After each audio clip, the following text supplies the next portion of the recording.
Prezado amigo telespectador da Rede Mundo Maior, estamos iniciando mais um programa Abrindo a Bíblia especial, porque esse programa está sendo preparado para em comemoração ao Dia de Finados, tão comemorado pelos cristãos. E ele tem sua origem na história.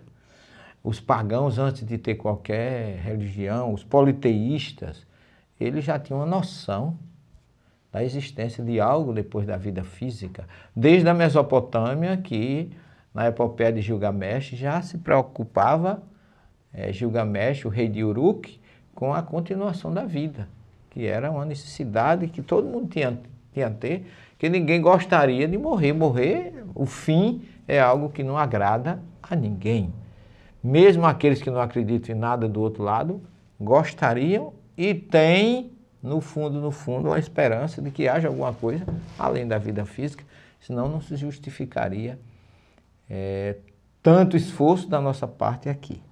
Mas se nós formos olhar a história, observaremos que existiram muitas tendências do povo pagão, os politeístas, eles queriam ter uma noção de algo depois da vida física ou da imortalidade da alma. E nós temos como maior exemplo, depois dos sumérios, assírios, babilônicos, aquele povo mais especificamente dos primórdios da história, nós temos os egípcios, que eram povos que mais foram, se nós pudéssemos classificar assim, aqueles que mais cultuaram os seus mortos. Porque os grandes monumentos à imortalidade da alma são as pirâmides do Egito, que nada mais são, ou nada mais eram naquela época, do que monumentos de esperança a uma vida após a vida física, e tão real que eles, os faraós, se enterravam com seus escravos, com a rainha, para que no mundo do outro lado, quando eles despertassem, tivesse alguém para servi-lo. Então observem que já havia uma preocupação, e inclusive os egípcios foram os primeiros criadores, mesmo com seu politeísmo, da monolatria e também da trindade de Osíris, Ísis e Horus, de que o morto, antes de entrar no mundo espiritual, ele passava por um julgamento. Já uma noção da colheita que se tem, de tudo que se planta aqui, vai se colher do outro lado.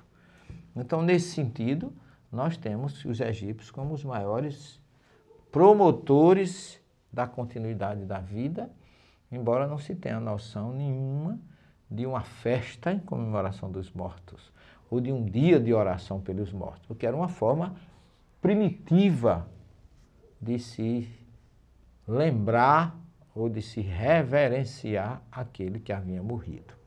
Mas aí vem os judeus, com Moisés, e os judeus eles trouxeram uma noção muito mais forte da imortalidade da alma, ou de que a vida não acaba com a morte. Porque, na verdade, segundo Gênesis 2:7, Deus, ao formar o corpo físico, ele colocou a centelha espiritual, o Nishmat Haim, como diz o Gênesis 2:7, e a partir daí o homem passou a ser um ser imortal.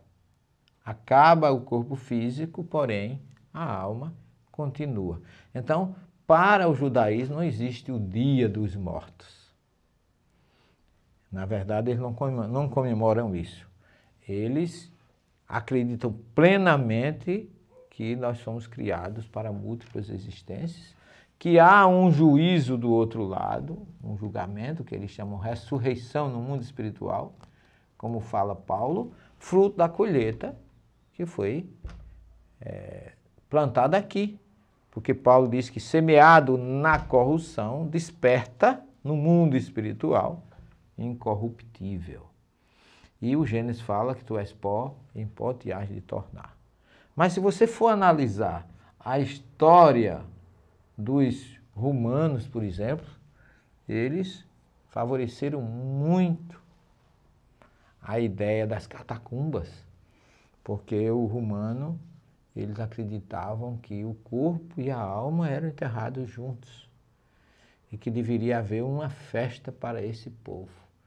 E os romanos, eles comemoravam não um dia, mas no dia do nascimento, não um dia comum, como a gente conhece hoje.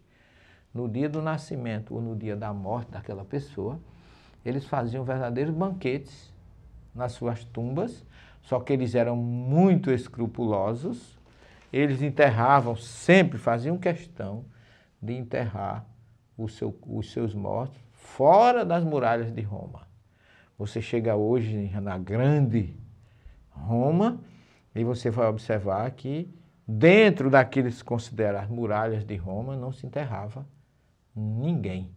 O próprio Paulo, na história que nós temos, Paulo de Tarso, foi degolado, foi decapitado na Via Ápia, e a sua tumba ficou, a sua igreja hoje, a igreja de São Paulo, belíssima, lá em Roma, ela fica fora das muralhas de Roma, porque o romano, na sua forma pagã de ser, com aqueles seus deuses que a gente conhece, né, o Hércules, todos aqueles deuses romanos, eles eram cultuados, mas os mortos tinham que ficar fora das suas muralhas.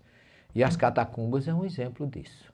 Ali, inclusive, essa crença numa vida após a morte, ou essa comemoração dos mortos que os romanos faziam na data do seu nascimento ou da sua morte, favoreceu muito o cristianismo do primeiro século, que foi um cristianismo de catacumbas, como a gente sabe. Paulo, Pedro, na época de Nero, com aquele incêndio de Roma, eles viviam praticamente nas catacumbas. E os teólogos, os historiadores, os estudiosos falam que o cristianismo do primeiro século foi um cristianismo de catacumbas, porque ali os cristãos viviam fazendo as suas pregações, Paulo pregava ali, eles fugindo das perseguições, eles ficavam nas catacumbas, e ali os romanos, inclusive, de certa forma, toleravam que eles ficassem ali, porque eles pensavam e até achavam que eles estavam fazendo a mesma coisa que os romanos faziam, que era festa aos seus mortos. Observem que em tudo há uma sabedoria. Foi uma forma indireta do cristianismo permanecer vivo e prevalecer durante o primeiro século, os primeiros 100 anos de sua existência, foram as catacumbas de Roma, onde os romanos cultuavam os seus mortos, porque ele achava que o corpo e a alma estavam do outro lado e eles viam, eles sentiam e eles necessitavam de uma comemoração, de uma reverência, de uma lembrança.